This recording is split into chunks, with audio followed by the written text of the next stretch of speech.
ओम शांति, ओम शांति, ओम शांति। आज है 20 मार्च 2021, शिव बाबा की साकार मुरली। आज बाबा क्या कहते हैं? बाबा कहते हैं, मीठे बच्चे, तुम्हारा धंधा है मनुष्यों को सुजाग करना, रास्ता बताना। जितना तुम देही अभिमानी बनकर बाप का परिचय सुनाएंगे उतना कल्याण होगा। प्रश्न: गरीब बच्चे अपनी किस विशेषता के आधार पर साहूकारों से आगे जाते हैं? उत्तर: गरीबों में दान पुण्य की बहुत श्रद्धा रहती है। गरीब भक्ति भी लगन से करते हैं। साक्षात्कार भी गरीबों को होता है। साहूकारों को अपने धन का नशा रहता है। पाप जायज़ती होते हैं, इसलिए गरीब बच्चे उनसे आगे चले जाते हैं। गीत है ओम नमो शिवाय। ओम शांति।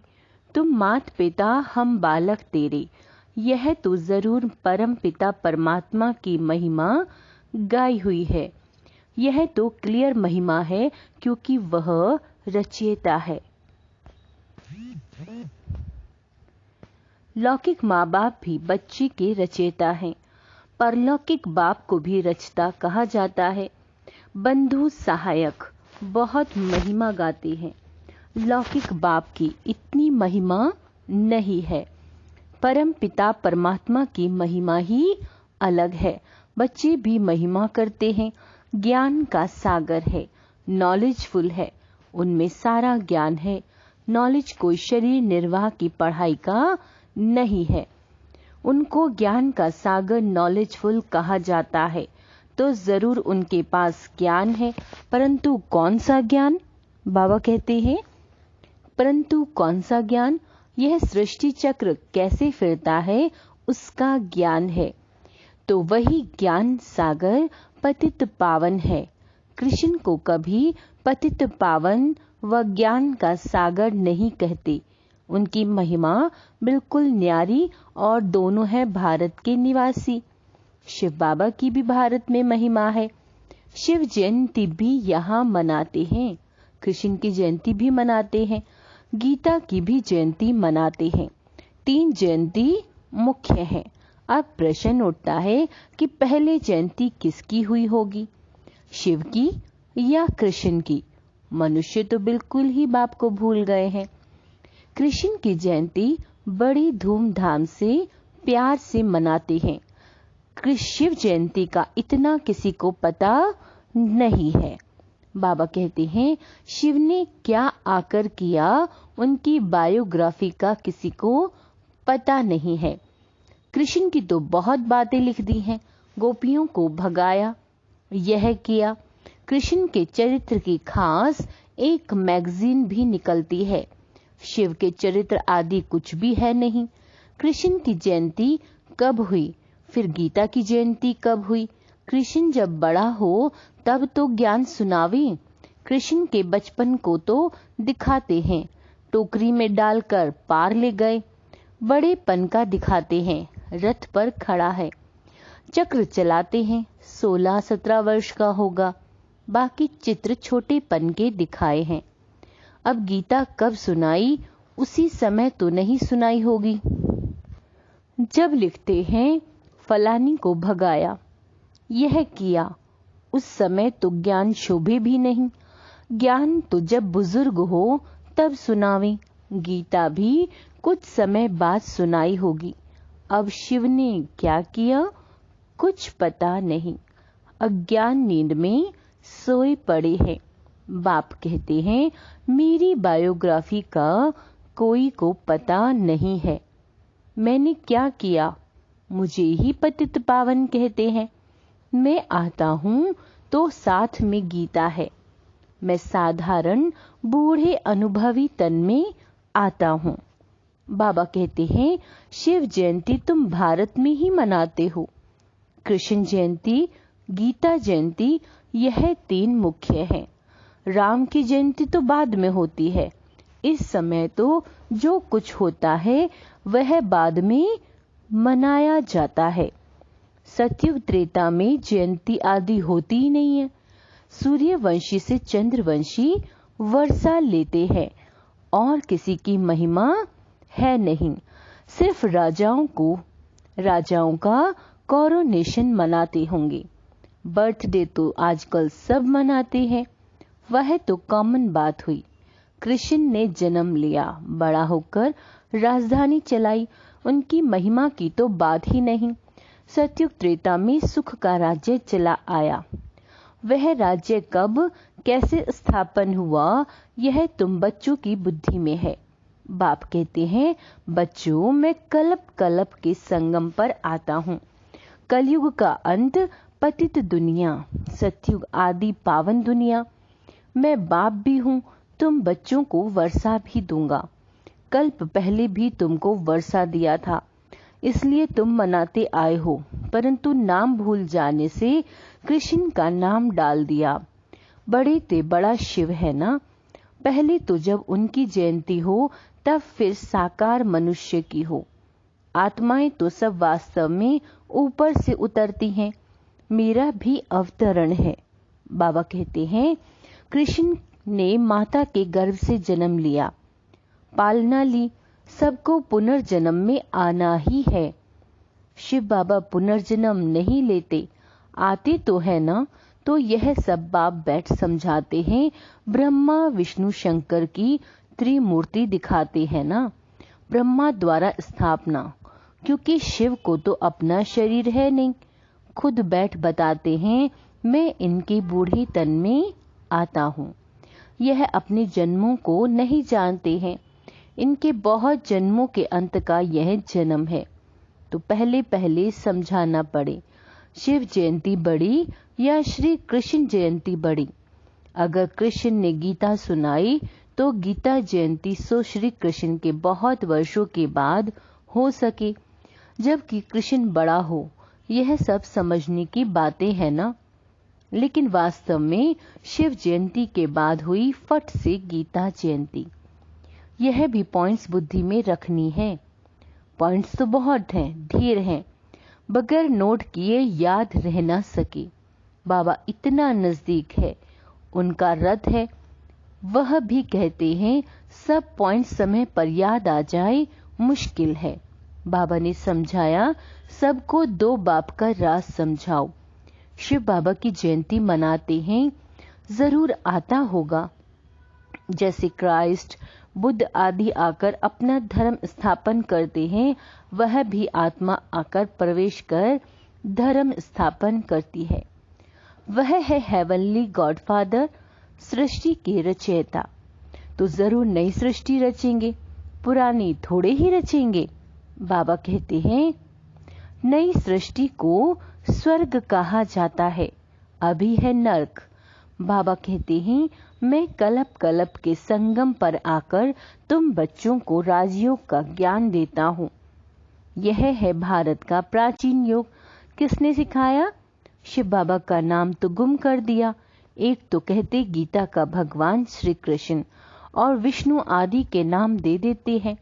शिव बाबा ने राजयोग सिखाया था, किसी को पता नहीं है। शिव जयंती निराकार की जयंती ही दिखाते हैं। वह कैसे आया, क्या आकर किया? वह तो सर्व का सद्गति दाता, लिबरेटर गाइड है। अभी सर्व आत्माओं को गाइड चाहिए। परमात्मा, वह भी आत्मा है। जैसे मनुष्यों का गाइड भी मनुष्य होता है, वैसे आत्माओं का गाइड भी आत्मा चाहिए।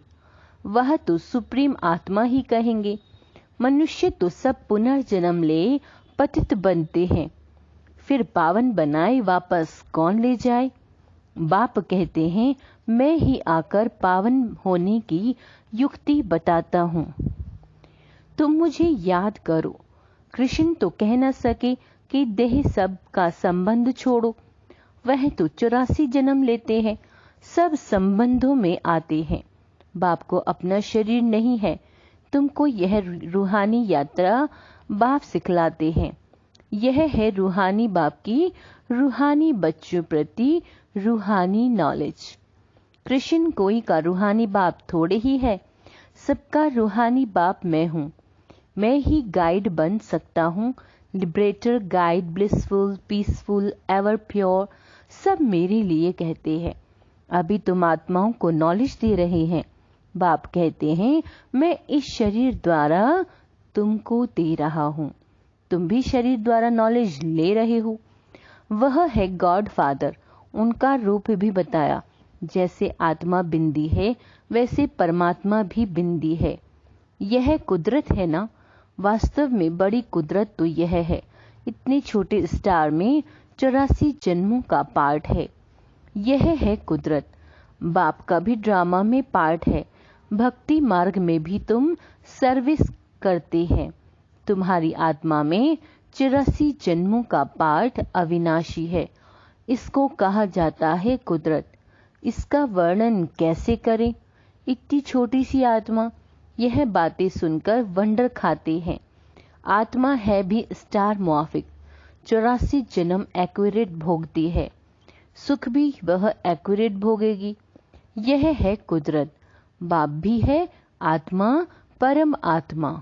उनमें सारी नॉलेज भरी हुई है जो बच्चों को समझाते हैं।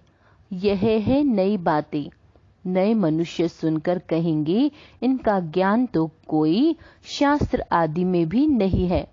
फिर भी जिन्होंने कल्प पहले सुना है, वर्षा लिया है, वही वृद्धि को पाते रहते हैं। टाइम लगता है, प्रजा ढेर बनती है, वह तो सहज है। राजा बनने में मेहनत है। मनुष्य तो बहुत धन दान करते हैं तो राजाई घर में जन्म लेते हैं। गरीब भी अपनी हिम्मत अनुसार जो कुछ दान करते होंगे तो वह भी राजा बनते हैं। जो पूरे भगत होते हैं वह दान पुण्य भी करते हैं। साहूकारों से पाप जास्ती होते होंगे। गरीबों में श्रद्धा बहुत रहती है। वह बहुत प्यार से थोड़ा भी दान करते हैं तो बहुत मिलता है। गरीब भक्त भी बहुत करते हैं। दर्शन दो नहीं तो हम गला काट देते हैं। साहूकार ऐसे नहीं करेंगे। साक्षात्कार भी गरीबों को होते हैं। वही दान पुण्य करते हैं। राजाएं भी वह बनते हैं। पैसे वालों को अहंकार रहता है। यहाँ भी गरीबों को 21 जन्म का सुख मिलता है। गरीब जास्ती हैं, साहूकार पिछाड़ी में आएंगे। बाबा कहते हैं तो भारत जो इतना उच्च था सो फिर इतना गरीब कैसे हुआ, तुम समझते हो।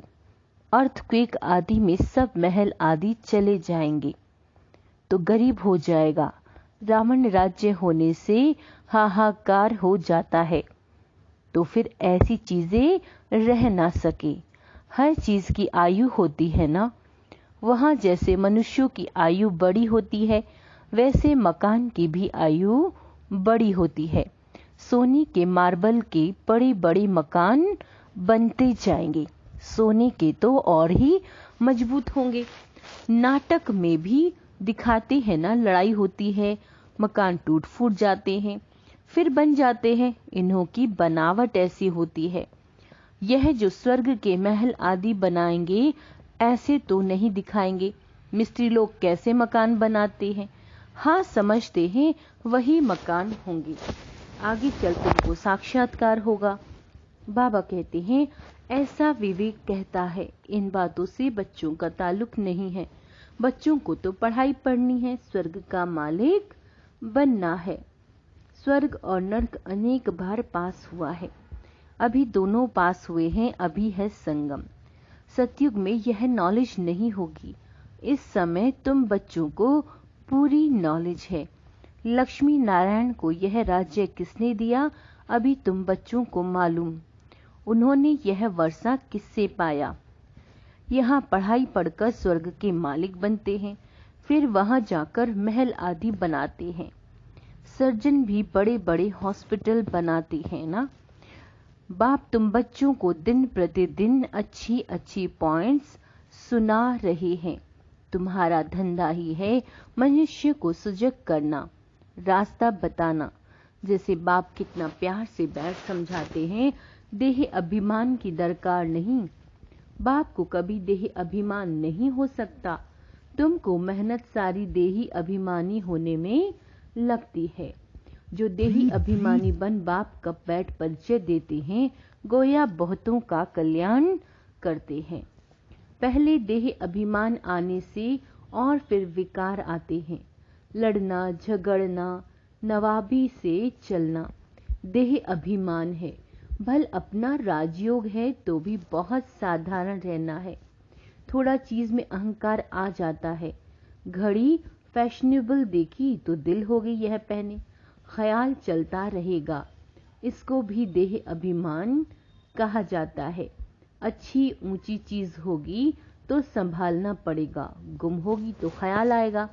अंत समय कुछ भी याद आया तो पद भ्रष्ट हो जाएगा। यह देह अभिमान की आदतें हैं। फिर सर्विस बदले जिस सर्विस भी जरूर करेंगे। रावण ने तुमको देह अभिमानी बनाया है।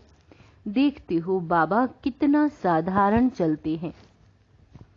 हर एक की सर्विस देखी जाती है। महारथी बच्चों को अपना शो करना है। महारथियों को ही लिखा जाता है तुम फलानी जगह जाकर भाषण करो। एक दो को बुलाते हैं, लेकिन बच्चों में देह अभिमान बहुत रहता है। भाषण में भल अच्छे हैं, परंतु आपस में रूहानी स्नेह नहीं है। देह अभिमान लून पानी बना देता है। कोई बात में झट बिगड़ पड़ना यह भी नहीं होना चाहिए। इसलिए बाबा कहते हैं कोई को भी पूछना है तो बाबा से आकर पूछे। कोई कहे बाबा आपको कितने बच्चे हैं? कहूंगा बच्चे तो अनगिनत हैं, परंतु कोई कपूत कोई सपूत अच्छे अच्छे हैं। ऐसे बाप का तो फरमान बरदार वफादार बनना चाहिए ना। अच्छा, मीठे मीठे सिक्की लदे बच्चों प्रति माता पिता बाप दादा का याद प्यार और गुड मॉर्निंग। रूहानी बाप की रूहानी बच्चों को नमस्ते। धारणा के लिए मुख्य सार। हम रूहानी बच्चों की रूहानी बाबा को याद प्यार, गुड मॉर्निंग और नमस्ते। धारणा के लिए मुख्य सार। देह अभिमान में आकर किसी भी प्रकार का फैशन नहीं करना है। जास्ती शौक नहीं रखने हैं। बहुत बहुत साधारण होकर चलना है। आपस में बहुत बहुत रूहानी स्नेह से चलना है। कभी भी लून पानी नहीं होना। बाबा का सपूत बच्चा बनना है। अहंकार में कभी नहीं आना है। वरदान समर्पणता द्वारा बुद्धि को स्वच्छ बनाने वाले सर्व खजानों से संपन्न भव।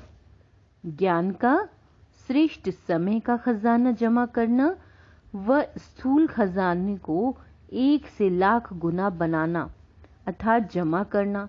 इन सब खजानों में संपन्न बनने का आधार है स्वच्छ बुद्धि और सच्ची दिल।